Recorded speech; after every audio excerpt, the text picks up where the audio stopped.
Thank you for joining us today for today's webinar. My name is Lee Montville, and I'm the Director of Special Sales and Business Development at Springer Publishing. Today, we are presenting Unveiling Trauma's Role, an integrated approach to eating disorder recovery with Andrew Subert, co-founder of Clear Path Health Healing Arts Center in Corning and Burdett, New York, and a licensed psychotherapist for 40 years. Unfortunately, Andrew's co-presenter, Pam Verdi, is not able to join us today, and so we hope to have another webinar with Pam in the future. Before we get started, I wanted to mention that this webinar will be recorded. If you missed any portion of this presentation, you can find the video on springerpub.com 5 to 7 business days post-event. If you have any questions today, please type them into the Q&A box on your Zoom control panel, and I'll bring them up with Andrew at the end of the presentation. And if you forget to ask a question, there will be a brief survey sent at the end of this webinar, and you can include your question there. Now, without further ado, we will turn the time over to Andrew. Thank you, Lee. Well, thank you, everyone, for being here and for participating and taking time out on your Friday. It's an incredibly important topic, and it's kind of interesting in the title.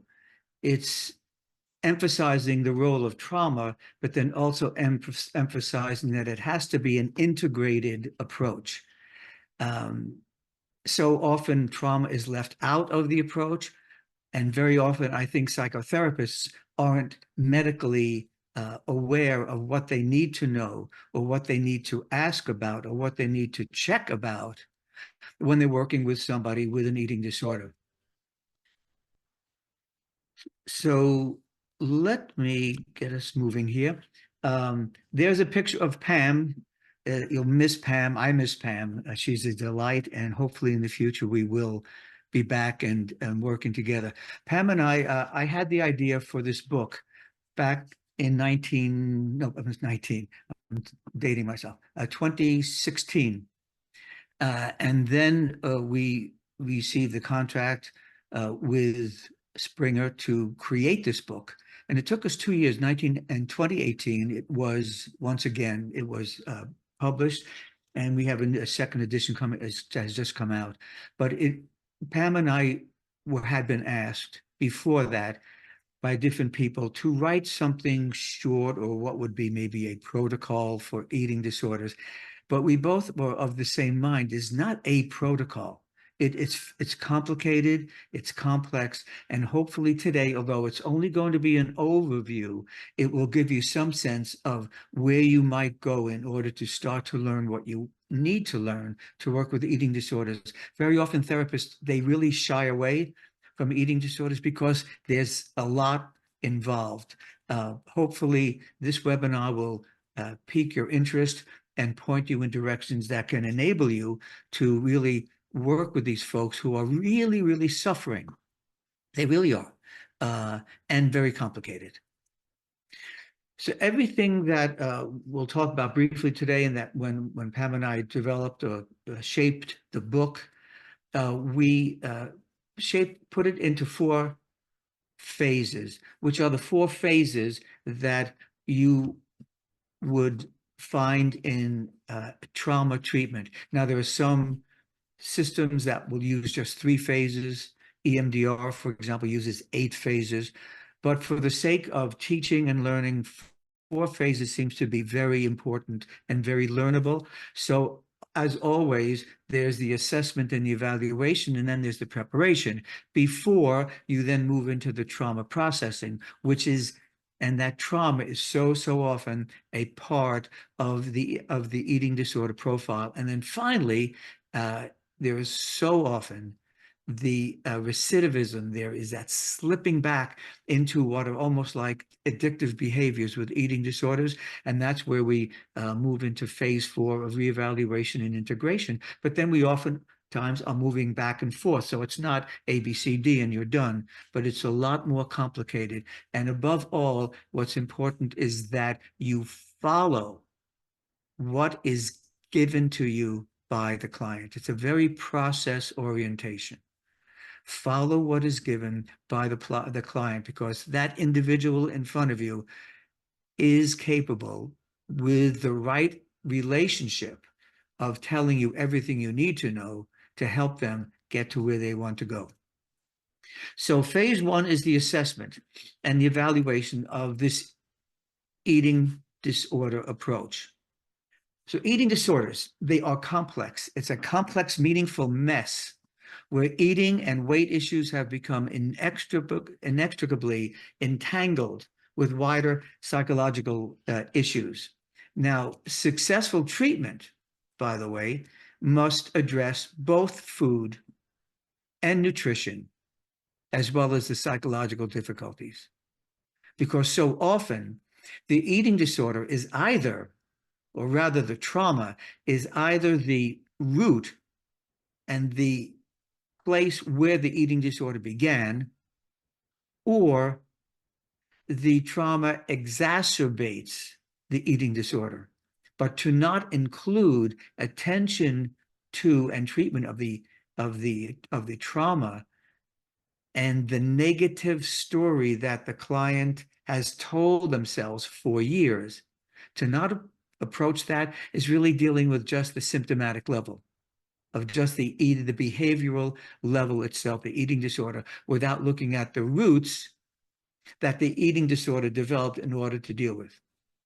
So the tasks, generally speaking, of recovery from an eating disorder, the first thing is to restore sustainable weight and eating. Then that might seem obvious to you, but it's important for a number of reasons.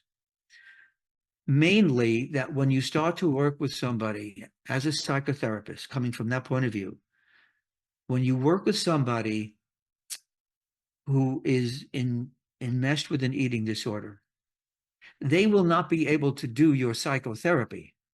They will not be able to think clearly.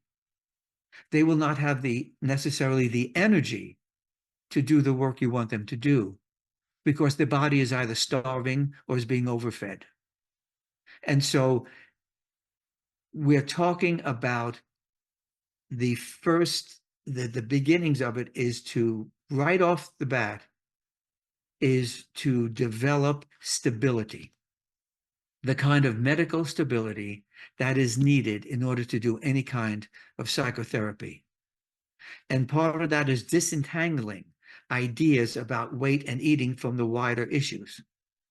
And that, again, is part of the psychoeducation that you're doing all the time, all the way through.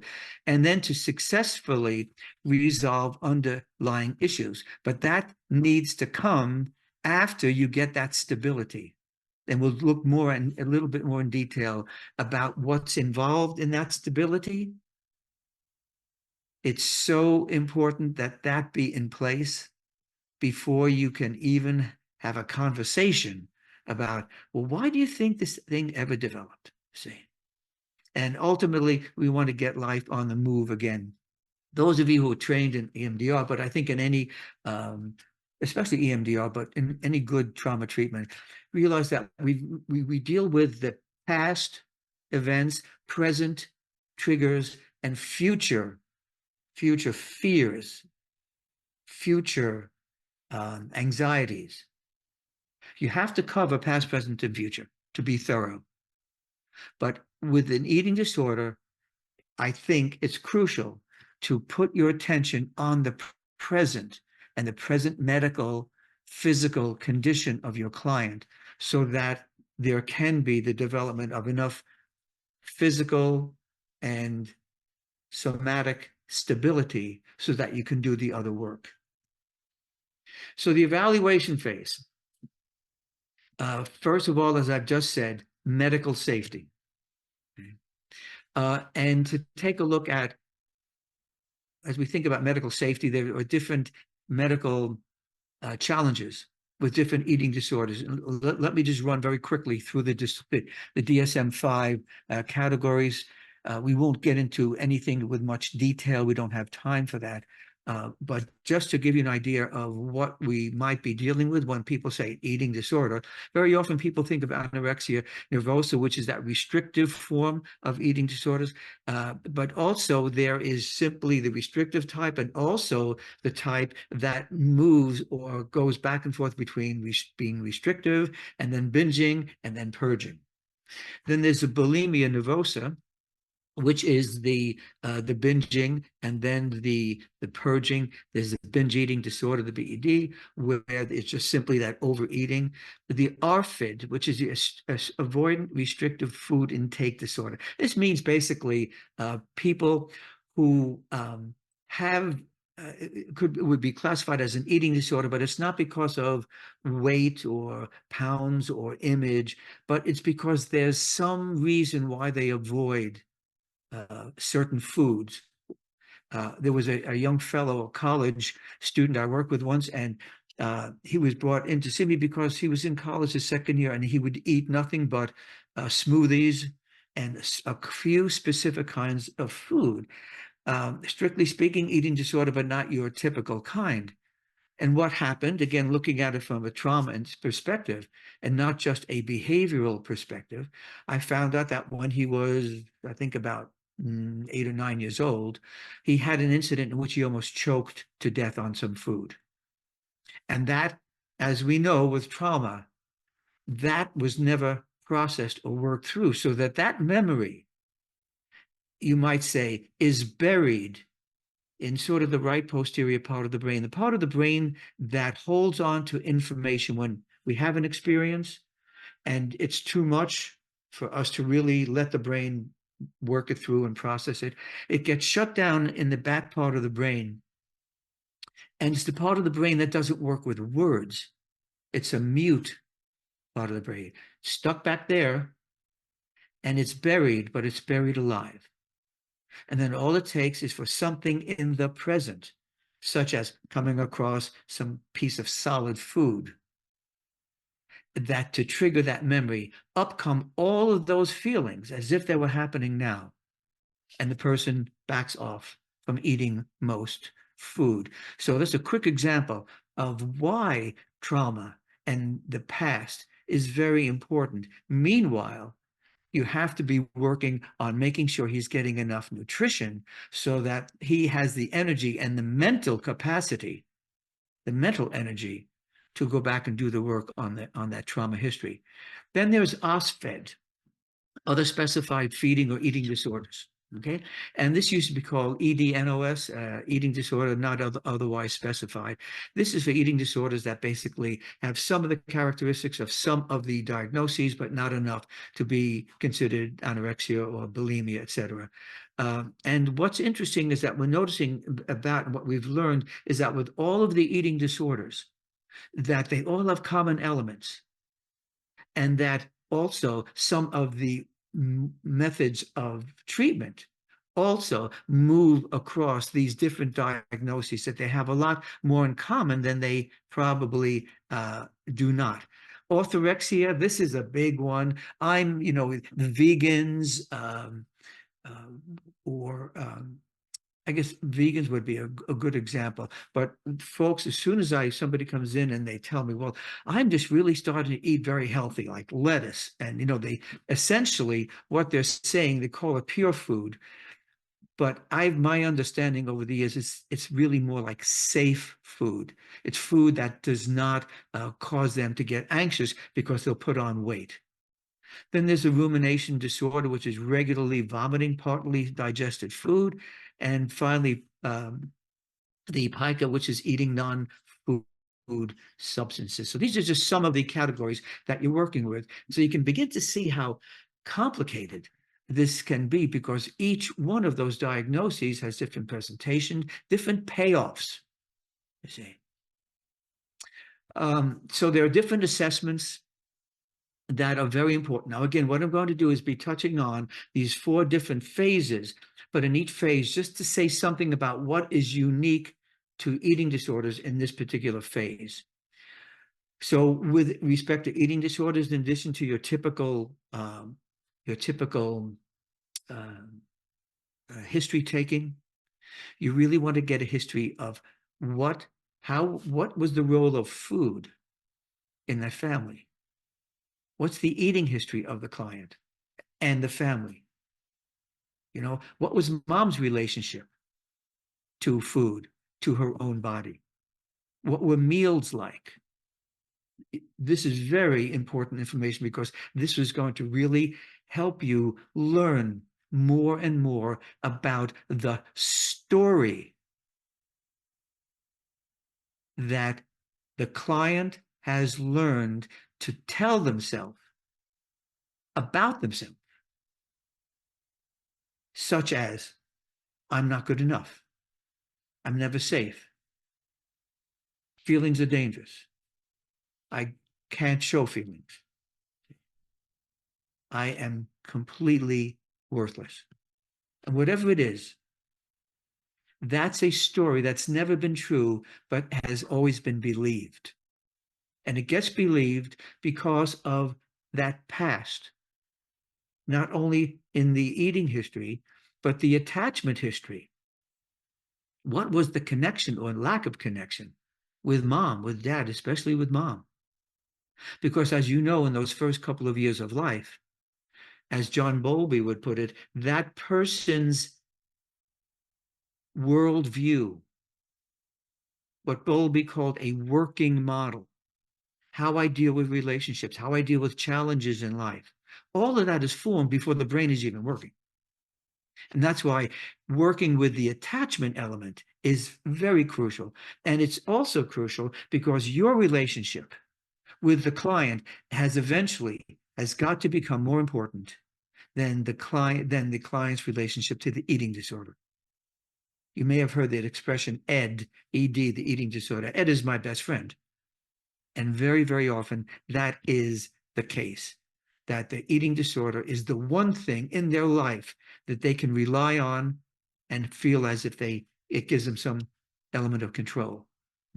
So that attachment between you and the client is incredibly important. And it's also, the client will not take risks.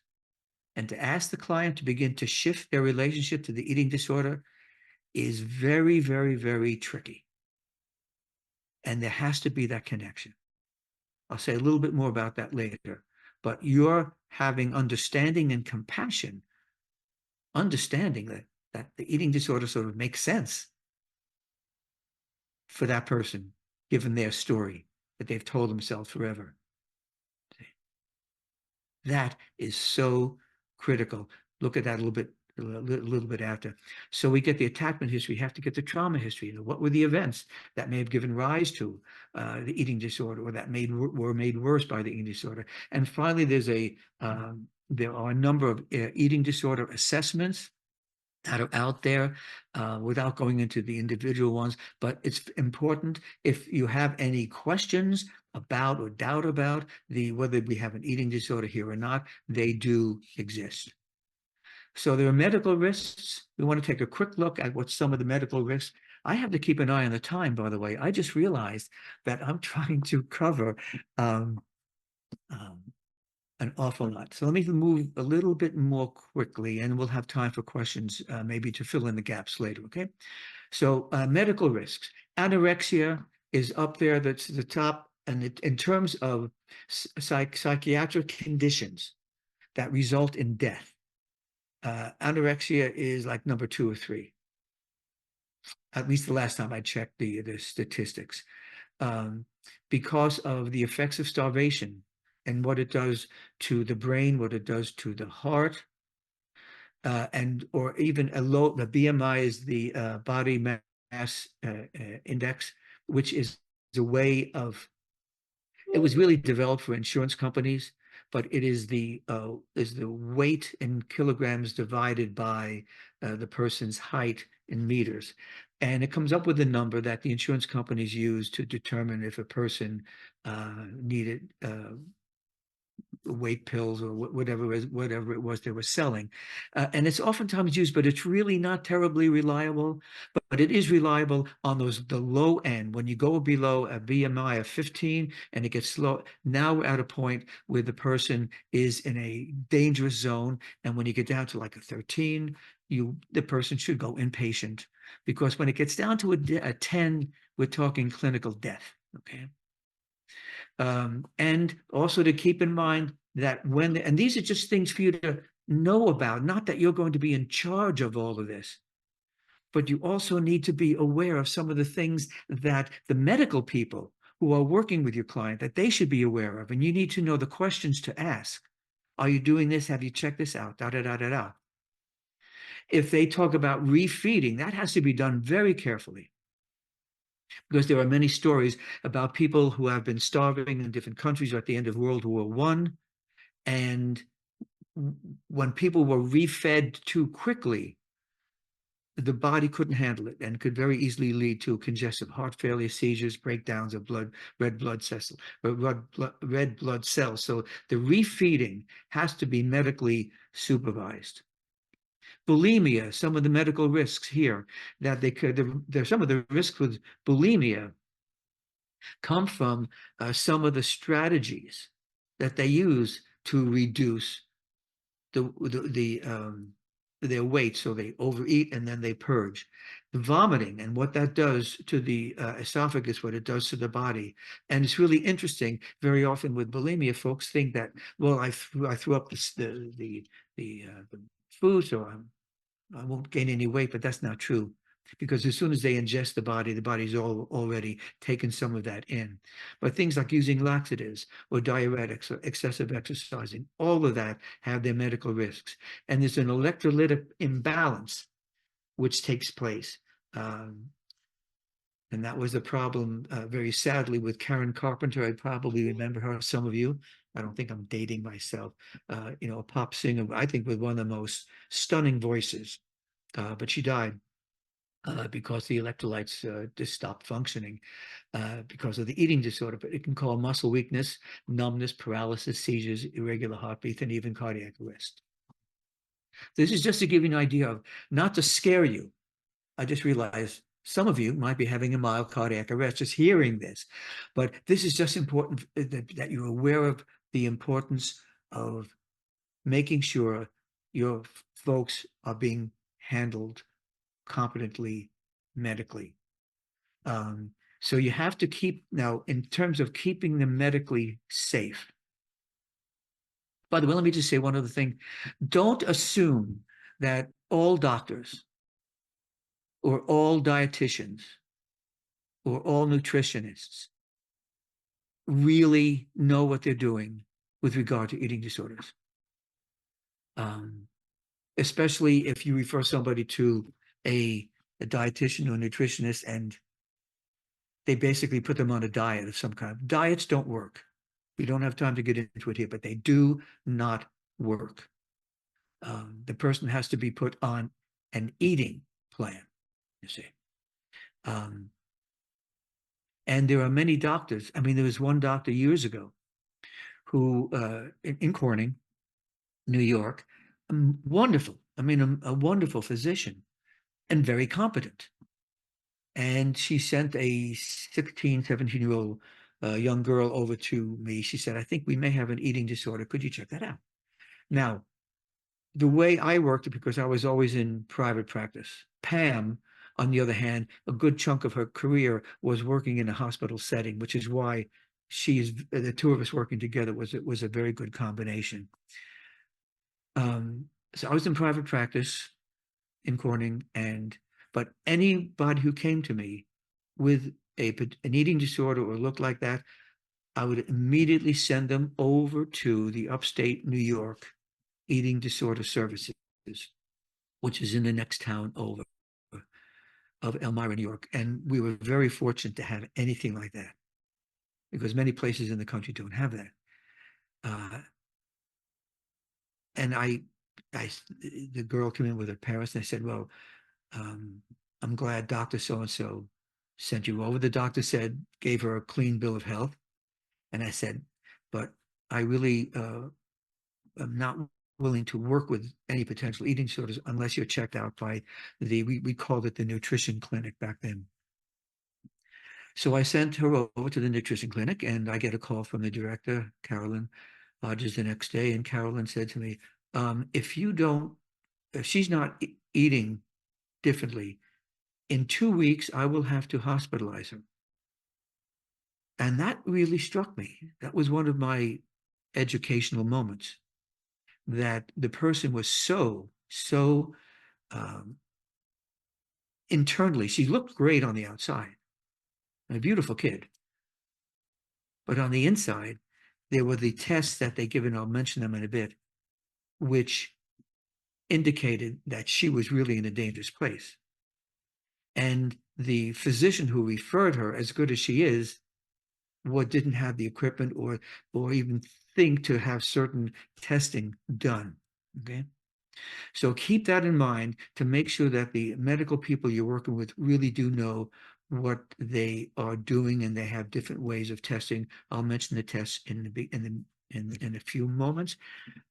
So in keeping clients medically safe, what do we have to keep an eye out for as clinicians as part of our therapeutic contract?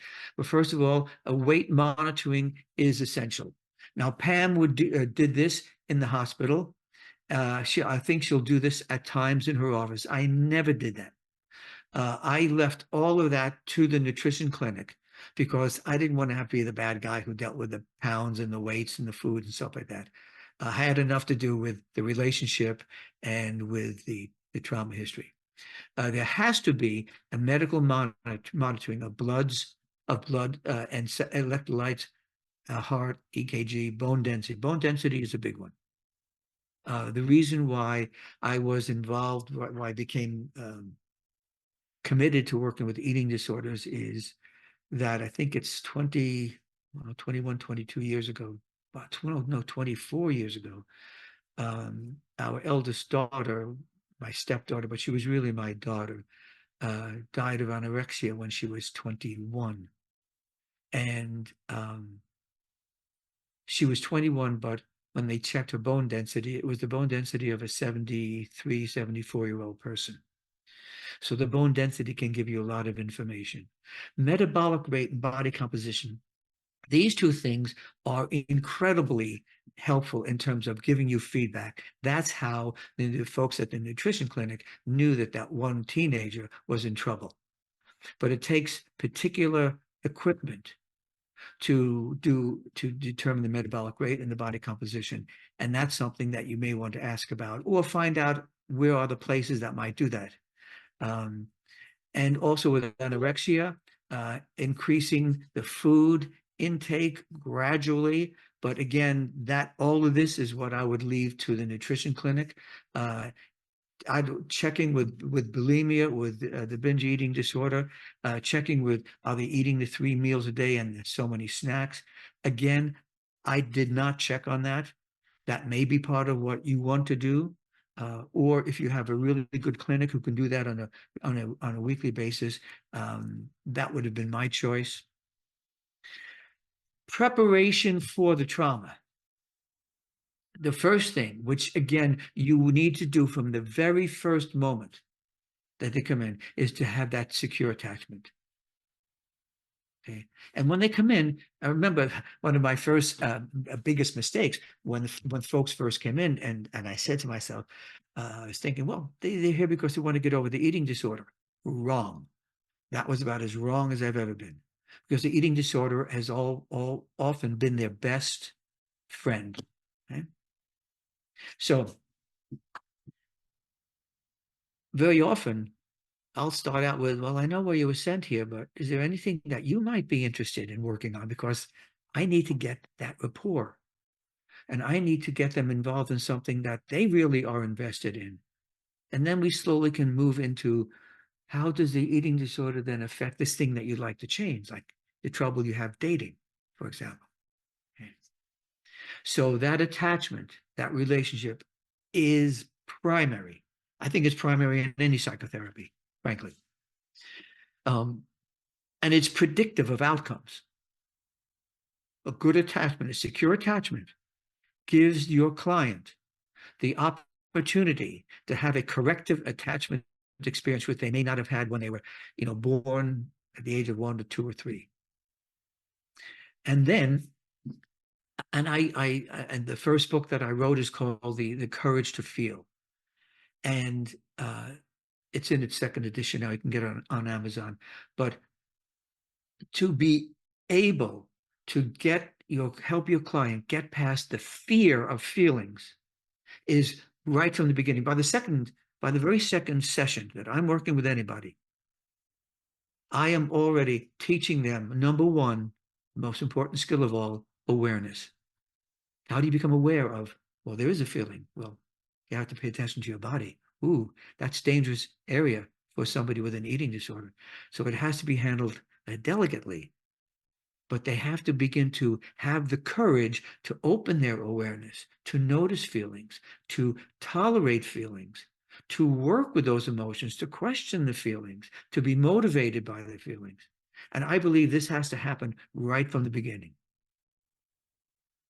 Some other skills in the preparation of working with somebody with an eating disorder and moving towards trauma treatment.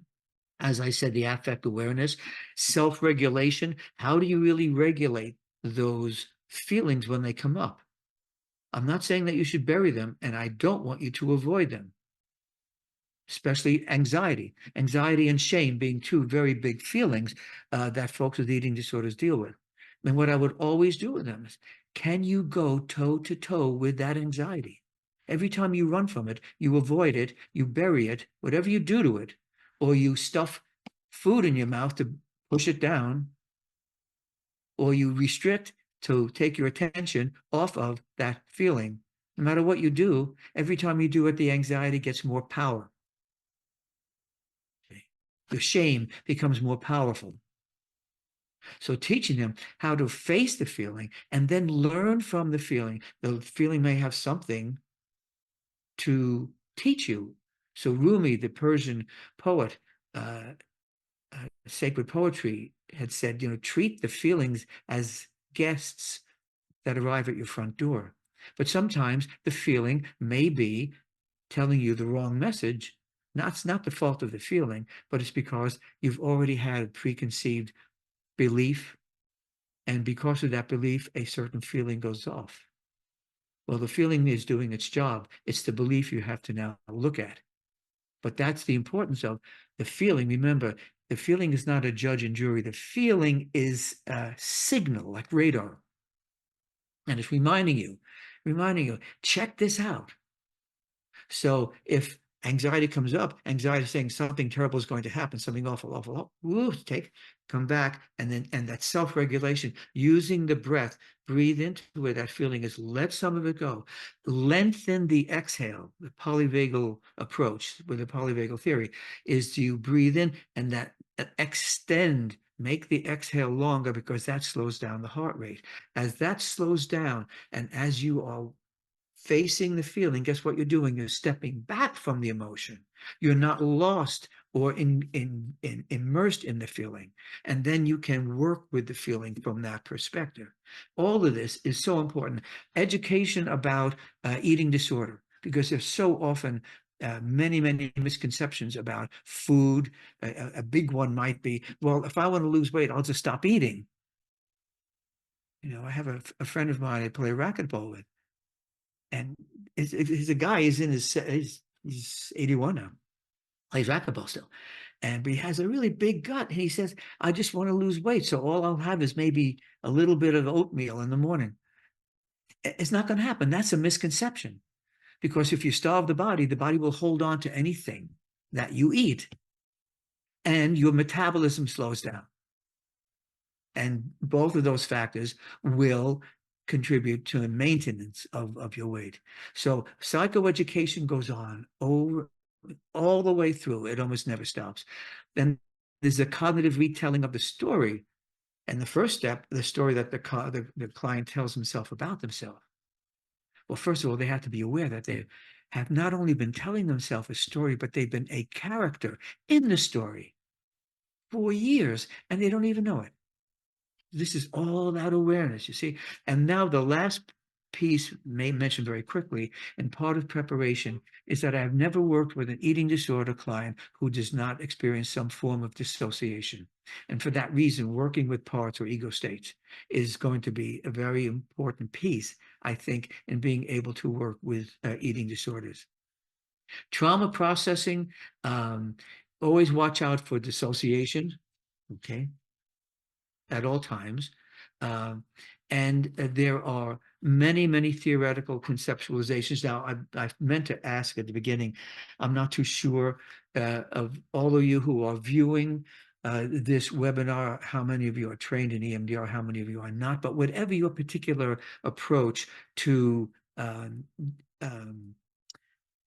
basically, it's the word, dismantling that story by uh, um, desensitizing and processing that memory, the memory that contributes to the story. However you do that, it's important to keep in mind that there are certain payoffs for eating disorders, and two of the biggest ones. One is that an eating disorder will help a person avoid having feelings. There's a phobia about these feelings. And the second payoff is that it gives that illusion of control when things seem to be out of control. But it's all consuming. With our daughter Erin, when she was still alive, and I remember, and we had her in 6 or 7 inpatient facilities, and her mother as well as myself, both psychotherapists, and she outsmarted every one of us, every um, inpatient facility that we brought her to. And I remember one day coming back from a one of her therapy sessions, and she was in the back seat. I was driving, and I said, "Erin, could you speak? Can you verbalize? You speak out loud. What's going on in your brain right now?" And she started verbalizing that flow of thoughts. And honestly, my reaction was, if my brain was like that, it would be like, shoot me now. Let's get it over with.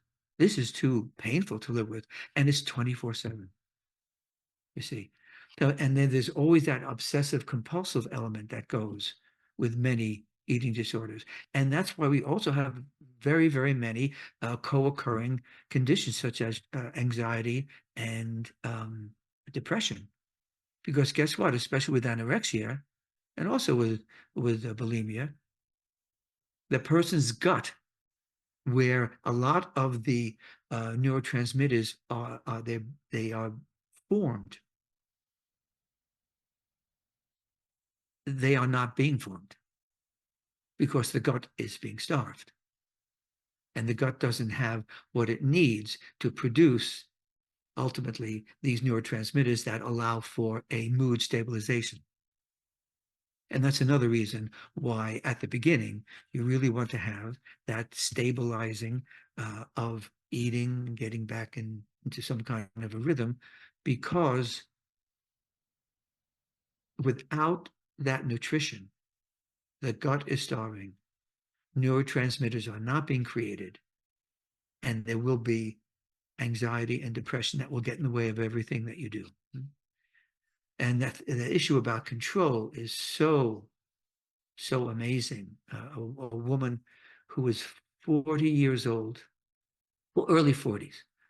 I mean, she remains one of my favorite people in the 45 years I was practicing. Wonderful, wonderful human being, very bright. And one day, as she was leaving the office, she said to me, there's one thing I want you to know about me. And I hated that. I hated when they have one foot out the door and they're about to, basically it's the end of the earth. The apocalypse is coming. She said, you need to know that if I ever feel happy, that will make me fat. Stop me in my tracks. It was so irrational, which told me, number one, that kind of thinking in a 40-some-odd-year-old, we're dealing with some kind of an unconscious part that is thinking that way and needs to be addressed. And when we did address those, there were two parts that believed that. The parts basically said that we believe that and we want to hold on to that because at least we have some control in our life. We'll control that happiness because otherwise we'll get fat. At least that gives us some control because the rest of our life feels totally out of control. See? So a few things summarizing in terms of in the processing phase of the trauma. This is a very important question. So what I would call a process question. And to ask your client, if you weren't doing the eating disorder, what might you be feeling or experiencing?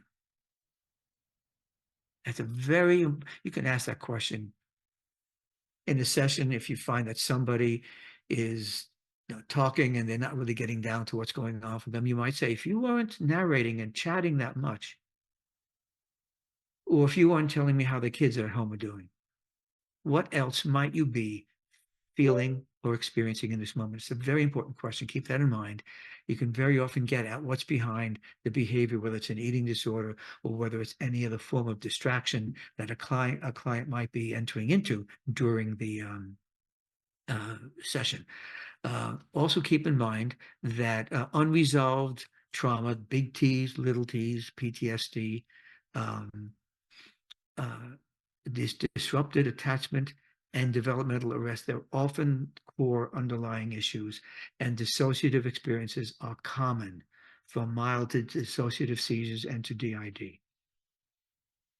And finally, I hope I haven't scared you off. There's an awful lot, but this is, we're trying to basically communicate the whole enchilada with the hope that you will not immediately shoo away when somebody comes to you with an eating disorder. You will have to get training, and that exists. And there's literature now, especially with, and our book is out now, all of that, and supervision. But these folks really, really are hurting. And it is literally like another form of addiction. So literally what happens. And it's interesting that I have never had one client with an eating disorder who ever set out to get an eating disorder. But because we live in a culture where women are brainwashed to begin with, this culture of being skinny, you see, that women are absolutely, and men now are absolutely brainwashed, you see. So it's such a powerful need. And I just encourage as many of you who have not had much training, who might be interested, not to be scared away by these folks. So here's the last phase, which is in the last phase in terms of that phase model. Very often when we've cleared out a lot of the trauma history, what do we do next? And very often with eating disorders, you want to go back and maybe we need to be paying attention to things that trigger them in the present so that there isn't that recidivism, so they don't slip back into the old eating disorder patterns. But if they do, guess what? It's like alcohol. Okay, you messed up. Let's learn from that. Let's learn about what triggered you. But remembering at all times that the eating disorder is it's a way of not dealing with something. So let's find out what that was and find then a way to deal with it. And so important in all of this, I think in all of therapy, but especially with the eating disorders, because the eating disorder becomes their identity, is that now we really are paying attention. This is the integration of all the work you've done into that person's life, because the eating disorder has been their identity. People have seen them and said, this person is really sick. Man, they have a lot of problems. It's time to shed that. But without those identities, very often, they don't know who they are. And by the way, this is not just about they, meaning people with an eating disorder. We all go through this at a certain point in life. Now, I'm at a point in my life when I think I'm doing this with some regularity, where you shed the identity that you saw, this is who I am. You see, I mean, right now going through dealing with a sciatic pain that might be permanent. And I was always with sports, always very quick, very fast, and racquetball and tennis, etc. I can't do that now. And that's another identity. I remember Ram Dass at the end of his life after he had a stroke, and he was saying in one of his videos, I can't even wipe myself anymore. There goes another identity, he said. Wow, you see. And it's like shedding skins as a snake would do. So she was now becoming herself. This is what we want to bring our clients to, casting aside that fictitious self, which we assume like a garment.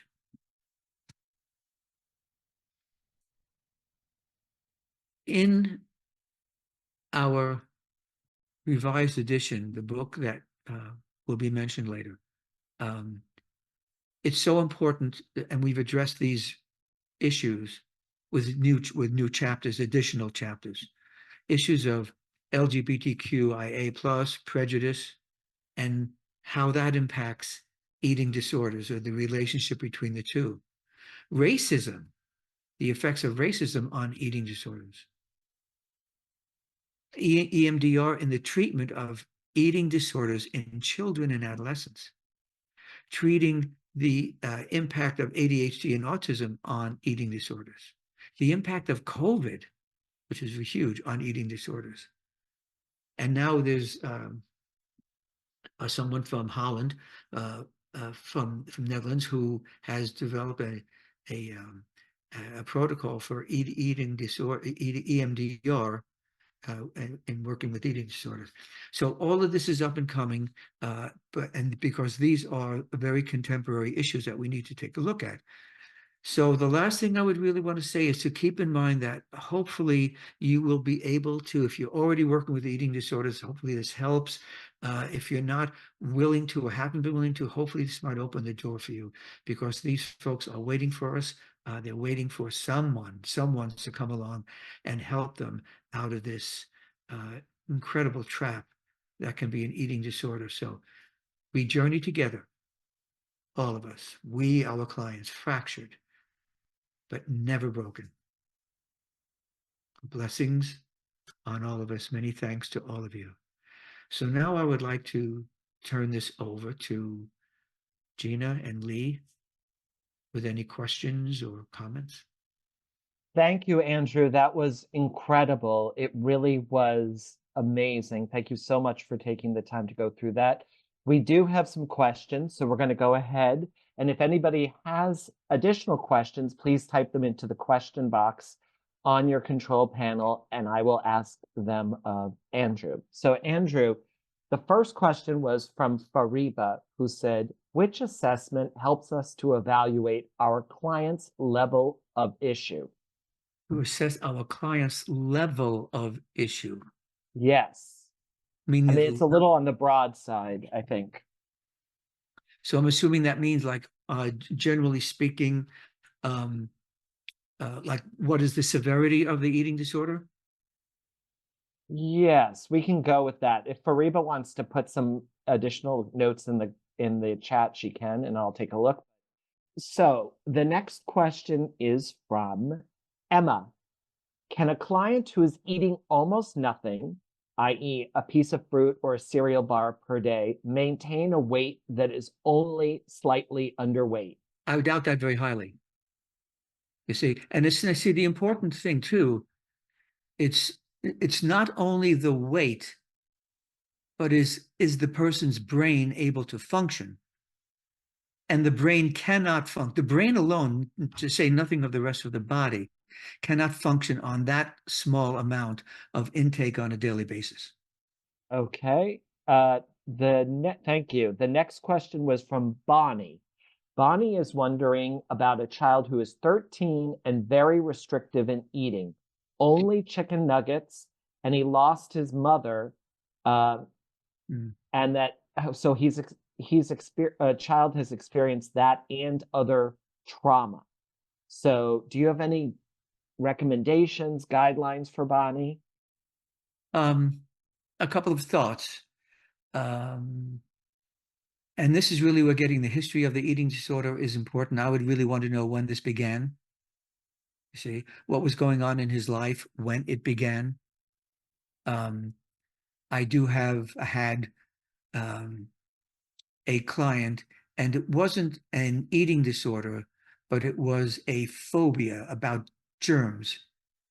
And the phobia about germs, I don't know why this pops into my mind right now, but it happened at a time when her grandparents, who were living with her parents and her, when the grandparents left and moved away because they couldn't stand living with her father.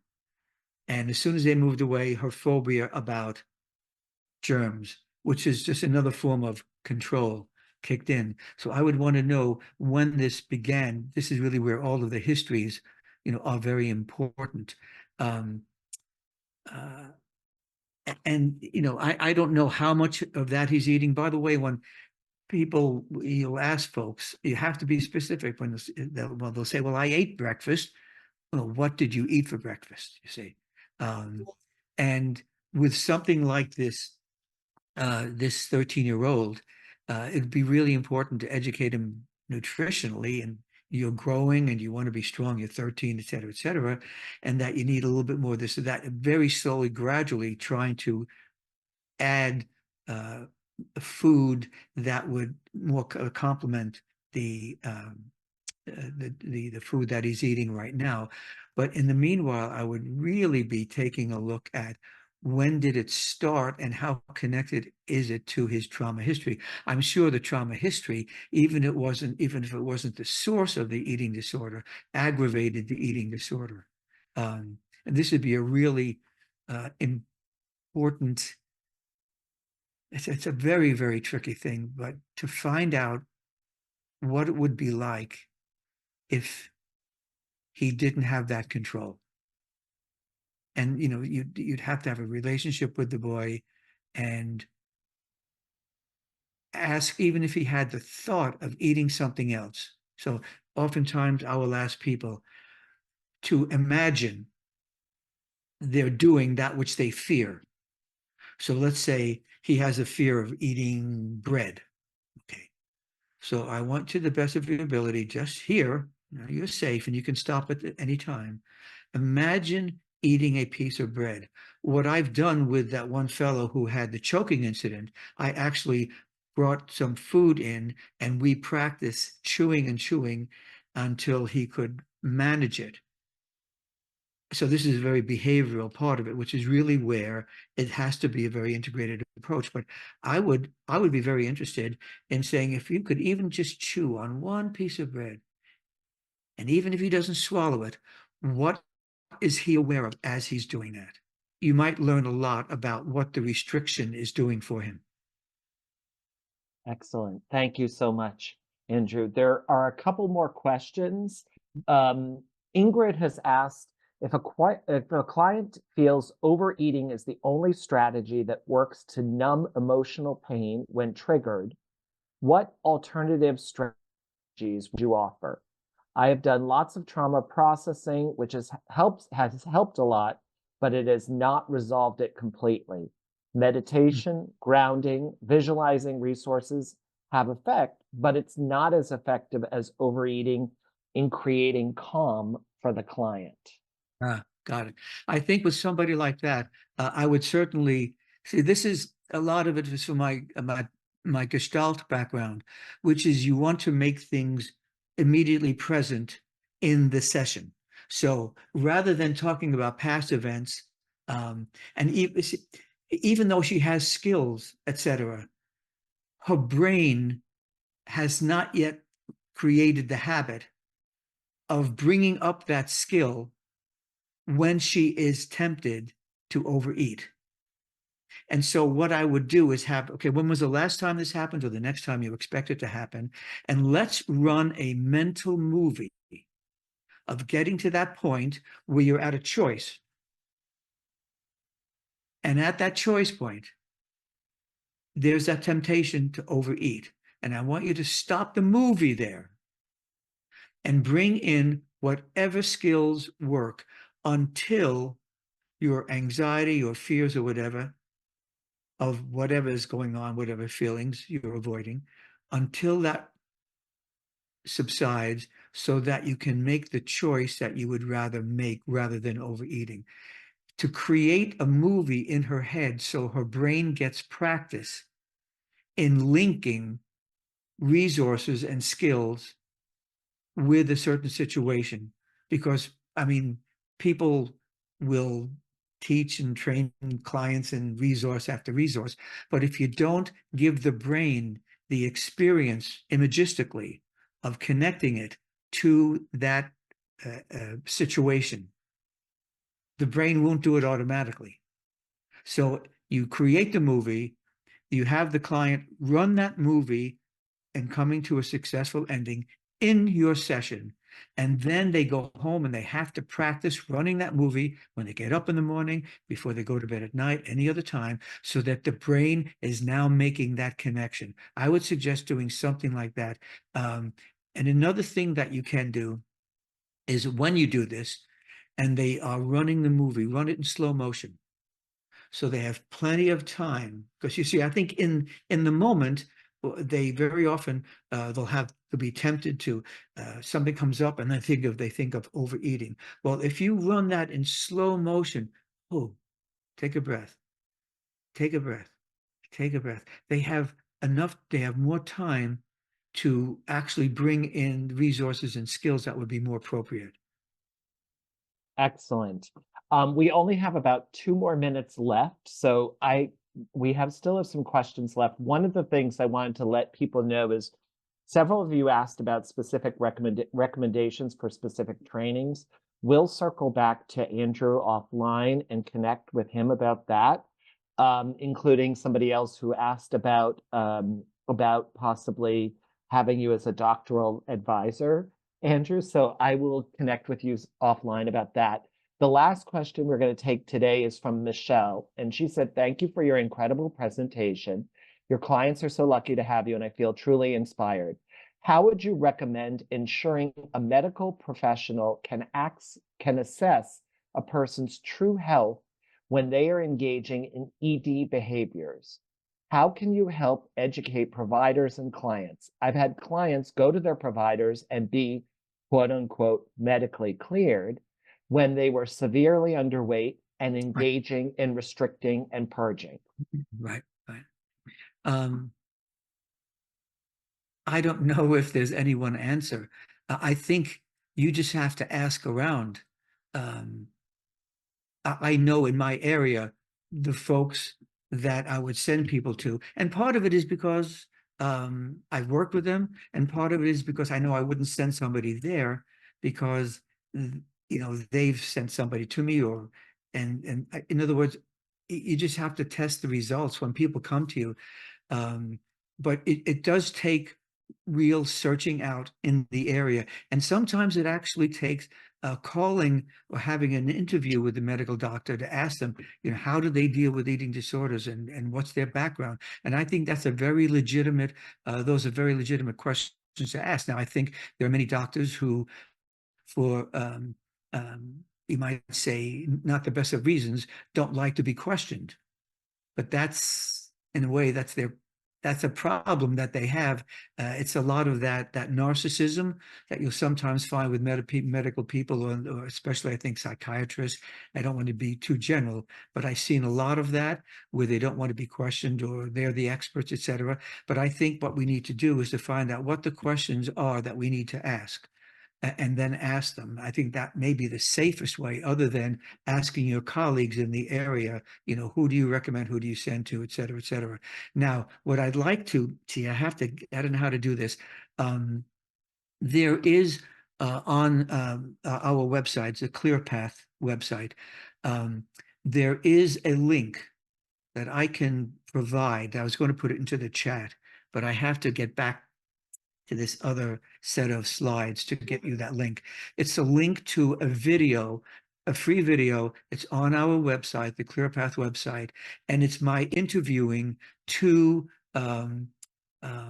to registered dietitians. One of them is the director and the founder of the Upstate New York Eating Disorder Services.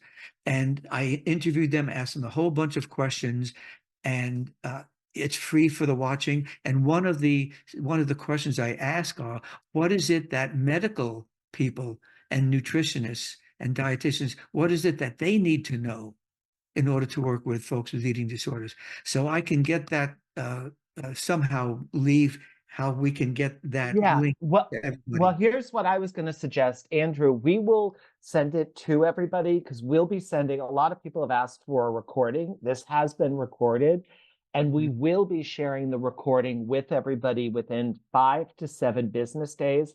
And Andrew, if it's okay with you, probably the easiest thing would be for us to get that information from you and then share that in the link to everybody. And we can add in that email to everybody any additional resources or information that you feel would be helpful to people.